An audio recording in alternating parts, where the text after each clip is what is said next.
So how bookkeepers get clients on Facebook without running ads or sending spam. Have you ever noticed that some bookkeepers are constantly getting clients from Facebook while everyone else is posting Happy Monday graphics to 3 likes and their aunt? Here's what nobody tells you. The people hiring bookkeepers are already on Facebook.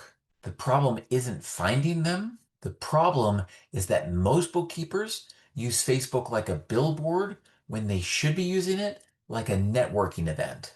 Today, I'm going to show you the exact Facebook client acquisition process I use.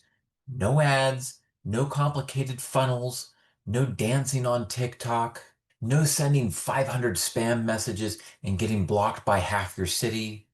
Just a simple system that helps connect you with local business owners and turn Facebook into a consistent source of bookkeeping clients. And honestly, most people overcomplicate this way more than necessary. So, first things first, fix your profile. Before we talk about finding clients, we need to talk about something that sounds boring but matters a lot: your profile. Because here's the mistake I see constantly. Someone wants bookkeeping clients, but their Facebook profile picture is from a wedding 6 years ago, or they're holding a beer, or they're wearing sunglasses, or it's a picture of their dog. Now, I like dogs. The IRS probably doesn't care, but business owners need to trust you. And that trust starts before they ever speak to you. So step one is simple. Get a personal Facebook account, not a business account, a personal account. Why? Because personal accounts build trust faster. People connect with people, and business accounts have outreach limitations and generally get less engagement. Think about it. If a local contractor gets a friend request from a real person, they're much more likely to accept it than a random business page. Next, use a professional profile photo. You don't need a $5,000 photo shoot. You don't need magazine quality lighting, just a clean, professional headshot.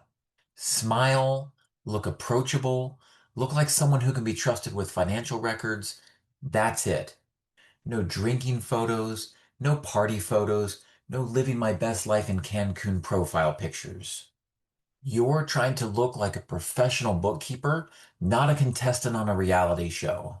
That one change alone increases acceptance rates dramatically.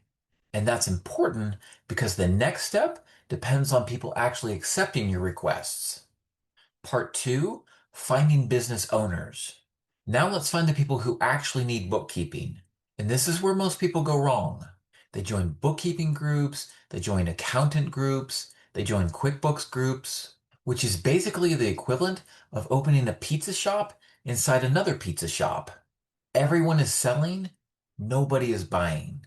Instead, go to the Facebook Groups tab, search for groups using your city or state plus business-related terms. For example, Phoenix Small Business Owners, Dallas Contractors, Tampa Entrepreneurs, Pennsylvania Landscapers, Charlotte Roofers. Focus on local owner groups because most bookkeeping clients are local. Not always, but usually. And a good starting radius is usually around 20 to 40 miles from where you're located. Think about the industries that commonly need bookkeeping help: contractors, plumbers, landscapers, roofers, electricians, HVAC companies, cleaning companies, service businesses. These are businesses that are often too small for a full accounting department, but large enough to need bookkeeping, which is exactly where you come in. Now, here's a pro tip most people miss.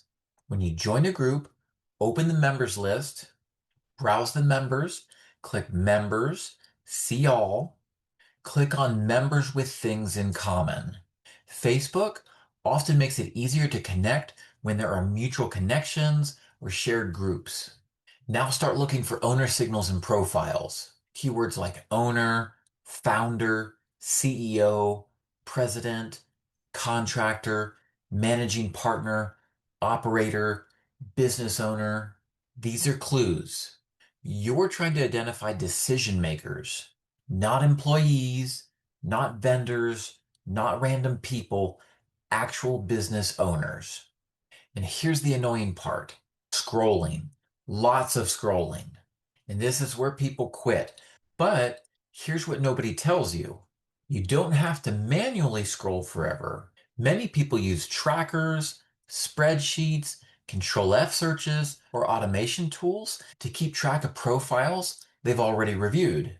Some even use AI-assisted scripts or Chrome snippets to extract profile URLs and organize prospects so they aren't starting over every time they visit a group.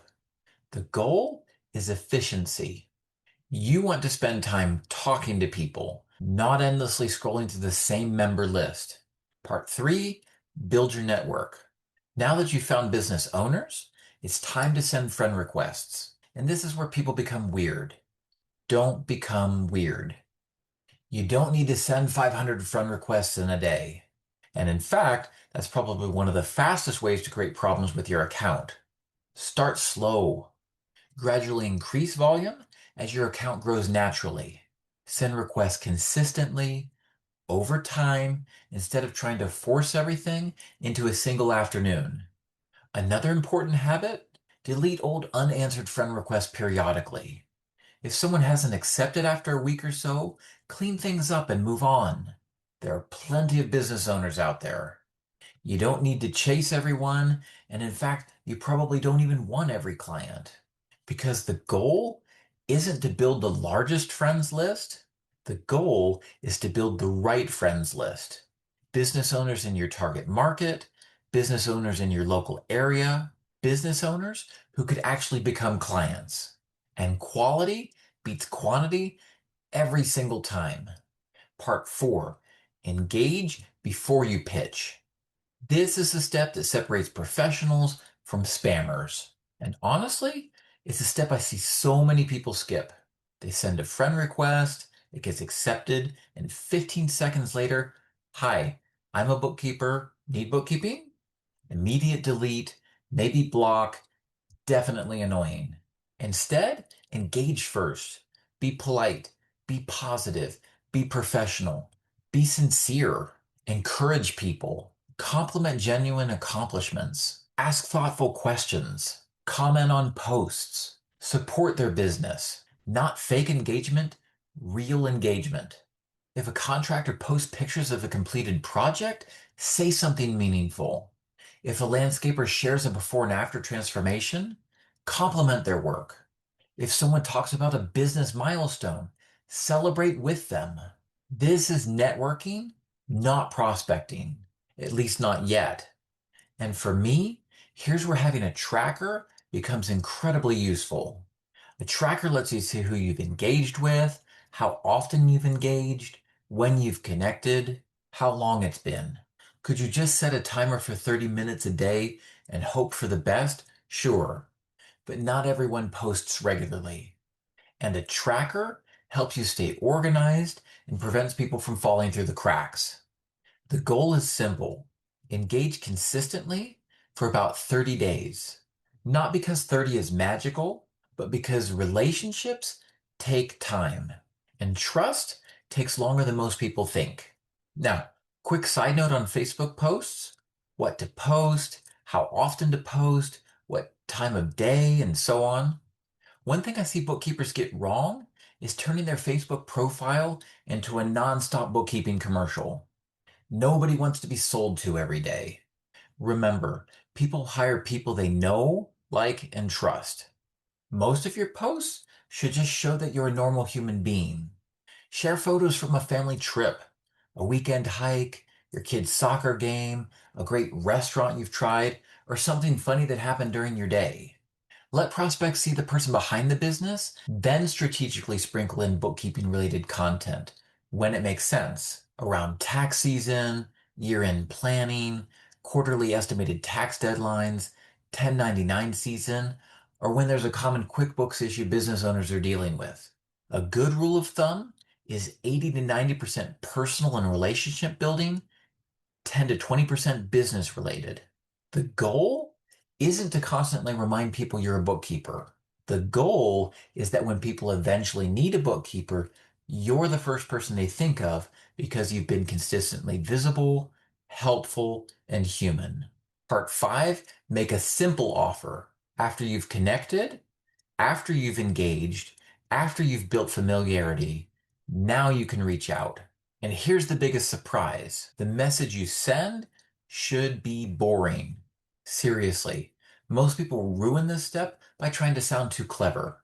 Don't do that. Keep it simple. Say something like, hey, I'm a bookkeeper. If you ever need help with your QuickBooks, let me know. And that's it. No 5-paragraph sales pitch, no fake urgency, no limited time opportunity, no life story. Just simple, professional, direct. Because here's what nobody tells you. The relationship building already did the heavy lifting. By the time you reach out, they already know who you are. They've seen your comments, they've seen your profile, they've seen your professional headshot.